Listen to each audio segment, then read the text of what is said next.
Hello, Steve Fletcher here, and welcome to the Everything Guide to Learning to Play Guitar. Before we get started, can I ask you please to like this video, subscribe to my YouTube page, really help me grow my online business. And if you've got a moment, just check out all my social media. There's Instagram, Facebook, and Twitter, as well as my website. The links are all down there in the description. If you need a little friendly reminder of everything that we've done so far in the Everything Guide to Learning to Play Guitar, then you can follow the link up there in the corner and it will take you to the playlist for everything that we've been through. So we're starting a brand new section in this video. We're doing tabulature, combining the tabulature and the chords to get songs that sound that little bit more accurate to how they really are. All the sheets that accompany every one of these videos is available direct from me. If you head over to my website, the link is down there in the description. I think it's really important, the further down the road of the Everything Guide to Learning Guitar, the further down the road you go, the more important it is that you do get those sheets because you do need that visual accompaniment to go alongside what I'm saying. If you're a student of mine, either in school or over Zoom, then you will get those sheets automatically. So if you're watching this video, then you should already have that sheet. If you're just watching me out there in internet land, then head over to my website where you can download those sheets. If you are still unfamiliar with what tabulature is, then you can find the dedicated learning how to read tabulature video right there in the corner. I definitely advise you to have a look at that one. So let's get to it. So Sunshine of Your Love by Cream. We really are getting into some serious classic rock territory with this stuff. And this is why I like this section, is we really do get to really play some songs with some real history behind them and some real like, oh yes, I love that song moments. It's a brilliant song. It's kind of, it is Cream's signature song. Now the riff again stays in this area here. We're trying to just do that as much as possible for you while you get used to your tabulatures. So watch out for those finger positions, keeping those fingers moving correctly. Finger 3, fret 3, finger 1, fret 1, etc, etc. Now when we did Seven Nation Army, right there, we had those notes that sort of just fell in between the holes and stuff of the beats. Now this one just sort of brings that back a little bit. We have this sort of, every note is on a half beat or a beat, so it does make things a little bit simpler to get used to. Now I have done, for those of you who are interested in moving forward, we have done a video of this song, the full version. Okay, this is obviously the sort of learner version, which we use in the Everything Guide to Learning to Play Guitar. But I have done a real track version, which covers the full riff as it's played in the chords, the solo, and everything else that you might want to know about this track. So you can find that right there if you're feeling particularly brave, but just bear in mind that there might be, if you're the beginner or the learner, it might just be there's a few little things in there that you might not be able to do straight away, but we will get there.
So thanks for watching.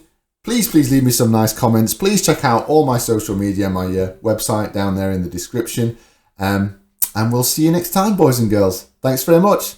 Bye-bye.